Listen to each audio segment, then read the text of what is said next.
ગ્રાહક બનીને આવેલા ચોર બેનને જુઓ. આ બેન એટલા બધા શાતિર ચોર નીકળ્યા કે એક બે કરતા એવી રીતે 10 લાખની બંગડીઓ ચોરી ગયા કે જ્વેલર્સને ખબર પણ ન પડી.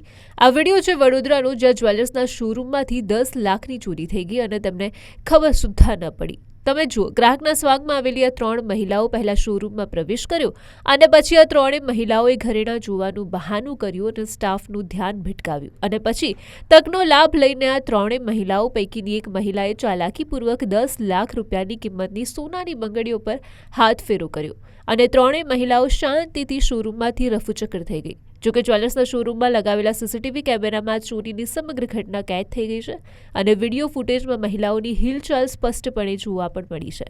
જે બાદ શોરૂમના મેનેજરે તાત્કાલિક આ અંગે અગોડા પોલીસ સ્ટેશનમાં ફરિયાદ નોંધાવી છે અને પોલીસે સીસીટીવી ફૂટેજના આધારે 3 મહિલાઓની ઓળખ કરીને તેમને ઝડપી પાડવા માટે તપાસનો ધમધમાટ પણ શરૂ કર્યો છે.